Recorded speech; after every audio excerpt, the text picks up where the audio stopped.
Alors, aujourd'hui, on va parler des soleils des indépendances. Saviez-vous que quand Ahmadou Kourouma a envoyé son manuscrit pour la première fois à une maison d'édition, la maison d'édition a tout simplement refusé de l'éditer parce qu'avait-elle dit qu'Ahmadou Kourouma ne parlait pas du français.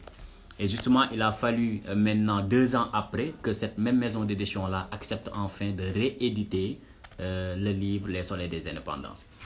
Et justement, c'était l'objectif d'Ahmadou Kourouma. Parce que oui, Ahmadou Kourouma n'est pas un homme de l'État. Donc s'il avait demandé d'écrire comme il l'entendait, ce n'était pas parce qu'il ne maîtrisait pas la langue de Molière. Ce n'était pas parce qu'il ne maîtrisait pas le français, mais c'est parce que c'était son objectif de montrer qu'il y a des choses qu'on ne peut pas dire en respectant toutes les règles linguistiques. Et justement, déjà, en refusant de respecter tous les codes de la langue française, en refusant de parler le français que parlerait un Bakary Diallo, donc qui est à la limite un complexé de la langue française, en refusant de parler un français classique, un français tel qu'on le lui aurait appris, Ahmadou Kourouma a montré qu'il n'était pas obligé de faire comme tout le monde et il a même inventé une nouvelle langue qu'il a intitulée le malinkisme. Donc là, on a mixé le français avec le malinké et ça a donné maintenant cette nouvelle langue. C'était juste une parenthèse avant de commencer ce livre-là parce que c'est une anecdote qui est très intéressante lorsqu'on veut parler d'Ahmadou Kourouma. Alors, l'histoire, c'est l'histoire de Fama Doumbouya. Rassurez-vous tout de suite, Fama, parce que quand on est sénégalais et qu'on nous dise Fama, on a tendance à croire que Fama c'est une femme. Non, Fama n'est pas une femme, mais c'est justement un homme. Alors, Fama Doumbouya qui vivait à Ourodougou, Togobala, et avant les indépendances, parce que ce qu'il faut comprendre aussi, c'est que Les soleils des indépendances a été publié après les indépendances. Donc justement, quand on dit les soleils des indépendances, on sait tous qu'il n'y a qu'un seul soleil. Donc les soleils ne signifient pas ce qui se trouve au-dessus de notre tête, comme une épée de Damoclès, non. Mais les soleils, ça signifie tout simplement les époques, donc l'ère des indépendances. Alors, après ces indépendances-là, on va se rendre compte que l'Afrique avait changé. Les romanciers avaient beaucoup critiqué les Blancs, c'est Esaboto dans Ville Cruelle, dans Le Pauvre Christ de Bomba, c'est Ferdinand Oyono dans Le Vieux Nègre et la Médaille, c'est Ferdinand Oyono dans Une vie de boy, ainsi de suite. Mais cette fois-ci, on ne va pas critiquer le blanc parce qu'on va se rendre compte que le problème, ce n'était pas tout à fait le blanc, mais que le problème, c'était l'Africain. Et dans ce cas-là, une phrase que j'aime dire à mes amis élèves, je le dis tout le temps et ça fait beaucoup rigoler, le pire ennemi de l'Africain, c'est l'Africain. Et dans ce cas-là, Ahmadou Kourouma va le montrer ici. Donc, Fama Doumbouya, pour en venir à l'histoire, Fama Doumbouya était un commerçant, donc un homme qui est riche, mais surtout aussi, il faisait partie de la dynastie des Doumbouya. Et là, il aime beaucoup le répéter, moi, Fama Doumbouya, père Doumbouya, mère Doumbouya. Et dans ce cas-là, c'était cette fierté-là d'appartenir à une dynastie, à une chefferie. Parce qu'avant les indépendances, il n'y avait pas de président de la République avec tout ce tralala, non. Mais il y avait des chefs coutumiers et on respectait ces chefs coutumiers-là. Alors, quand Fama a entendu parler des indépendances et que ces indépendances-là allaient leur être offertes, Fama a tout fait pour que ces indépendances-là viennent dans son pays. Donc là, il a littéralement bradé son commerce, il a littéralement donné toute sa vie pour que ces indépendances-là puissent être possibles. Et justement, ces indépendances ont été possibles. Maintenant, c'est là où va venir le problème. Parce que quand la Côte d'Ivoire est là, dans le livre, on ne dit pas la Côte d'Ivoire, mais on l'appelle la Côte des Ébènes. Donc quand la Côte des Ébènes a été indépendante, on va se rendre compte tout simplement que le blanc a simplement remplacé la chefferie par le président de la République. Donc tous les chefs coutumiers, tous ceux qui faisaient partie de ces familles-là nobles seront remplacés par d'autres qui vont venir guider à leur place. On ne va plus parler de chef coutumier, mais on va parler de président de la République. Et dans le roman, il s'agit du président de la Côte des Ébènes. Donc là, Fama va tomber dans une colère noire. Fama va tomber dans une colère extraordinaire parce que lui, dans sa tête, il ne peut pas imaginer qu'il puisse vivre comme un mendiant. Et c'est justement ce qu'il fera.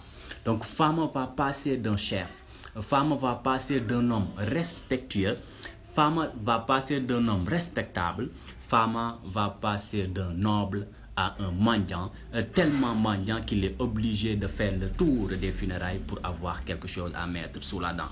Et dans ce cas-là, Fama devient tout simplement un homme ordinaire comme tout le monde. Et cela suscite la colère de Fama. Tellement que partout où il passe, il ne fait qu'insulter. Hein? Donc voilà, il traite tout le monde de bâtard, il traite tout le monde de charognard, parce que lui, il se sent trahi. Parce que lui, il devait être respecté comme doivent l'être tous les chefs coutumiers africains. Mais avec les indépendances n'ont pas apporté que de bonnes choses. Les indépendances ont aussi apporté de mauvaises choses. Et selon Fama, parce que c'est lui qui le dit dans le roman, les indépendances n'ont apporté à l'Afrique que deux choses, la carte d'identité et le parti unique. Donc si on parle de carte d'identité, je pense que la référence elle est claire. Tout le monde a la ref parce que tout le monde a une carte d'identité, même au Sénégal. Bien. Alors maintenant, lorsque Fama commence à vivre comme ça, cette colère-là va le tenailler. Cette colère-là va lui imposer une certaine rébellion. Tout le monde sait que Fama n'aimait plus les indépendances parce que ce sont les indépendances qui lui ont enlevé tout ce qu'il avait dans sa vie. Ce sont les indépendances qui lui ont pris sa noblesse. Ce sont les indépendances qui lui ont pris son commerce. Et ce sont les indépendances qui lui ont pris toutes ces femmes qu'il avait. Parce que justement, Fama, avant les indépendances, il était aimé de toutes les femmes. Parce que oui, il était de la dynastie des Doumbouya, mais parce que oui aussi, Fama avait de quoi survivre. Mais après les indépendances, tout son pays a commencé aussi à le rejeter. Et justement à cause de ça, Fama a littéralement détesté les indépendants. Mais c'est cette haine-là qui va le conduire en prison. Donc là, on va se rendre compte que Fama sera emprisonné pour 20 ans de prison. Et pourquoi il est emprisonné? On va justement en parler. Alors, la raison va vous faire rire. Et là, à chaque fois que j'en parle, ça me rappelle Les Misérables de Victor Hugo. Parce que Fama, il sera emprisonné parce qu'il n'a pas raconté un rêve. Donc oui, il a rêvé avec le ministre Nakou un complot qui visait à détrôner le président de la Côte des Ébènes. Et justement, Fama malheureusement va faire l'erreur de ne pas parler de ce rêve-là, va faire l'erreur de ne pas aller dire aux autorités qu'il a rêvé que le président allait subir un complot. Et même lors de son procès, c'est ça qu'on lui a reproché. On lui a simplement dit que Fama, si tu avais raconté ce rêve-là, tout ceci ne serait pas arrivé. Et justement, Fama a été emprisonné pour 20 ans parce qu'il n'a pas raconté son rêve. Et malheureusement, même le ministre Nakou, qui a été aussi victime de cela, va subir les exactions du gouvernement et il va aussi décider de se suicider. Donc, après avoir montré pourquoi, donc quelle est la raison de l'emprisonnement de Fama, donc il a été emprisonné parce qu'il n'a pas raconté un rêve, cela semble anodin. Mais après les indépendances, c'était tout à fait normal parce que les Africains qui gouvernaient étaient pires que les Blancs qu'on a traités de tous les noms.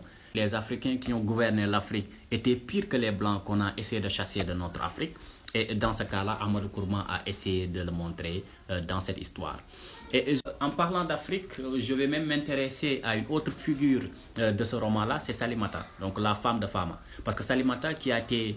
on ne peut pas parler de tous les personnages, mais je pense que parler de Salimata est une nécessité. Salimata est la femme de Fama, une femme très brave, une femme qui a toujours aidé son mari dans ses projets.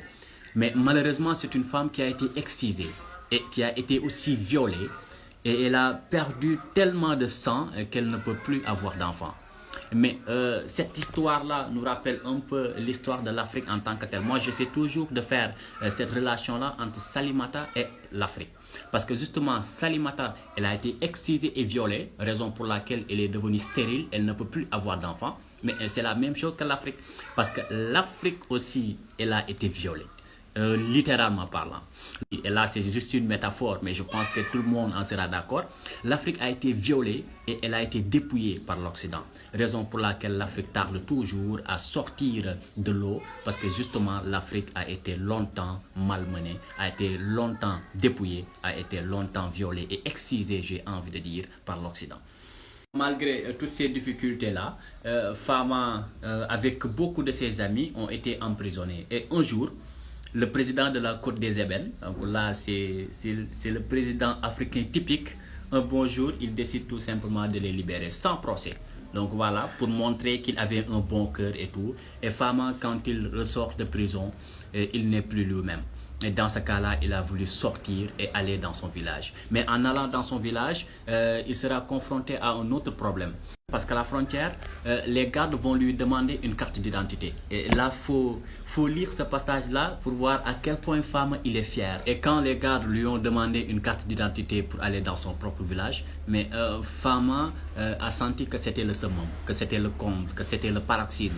Parce que lui, Fama Doumbouya, mère Doumbouya, père Doumbouya, lui, le dernier héritier de la dynastie des Doumbouya, il n'avait pas besoin d'une carte d'identité pour aller dans son propre village. Donc il va y avoir une petite altercation entre lui et les gardes vont tirer un coup de feu. Donc les caïmans vont s'affoler. Là c'est un peu comme un film. Fama, oui, a été emprisonné pour ne pas avoir raconté un rêve, mais il sera aussi tué par ses propres frères, parce que les gardes ne sont pas des blancs, mais ce sont des gardes africains comme lui, donc de la Côte d'Ivoire. Et Fama sera aussi tué parce qu'il n'a pas présenté une carte d'identité. Cela suppose tout simplement que l'Afrique avait changé. Cela suppose tout simplement que lorsque l'Afrique est dirigée par les Africains, mais l'Afrique va de mal en pire. Et justement, Ahmadou Kourouma l'a montré dans ce roman. Donc voilà, beaucoup l'ont lu, mais je pense que le relire ne vous ferait pas trop de mal, parce qu'Ahmadou Kourouma, comme on le sait bien, il a une plume un peu révoltante, et quand il écrit, il ne prend pas en considération tous les codes linguistiques, esthétiques, tout ce tralala, et justement le résultat est juste époustouflant. Donc voilà, je vous le conseille. Merci.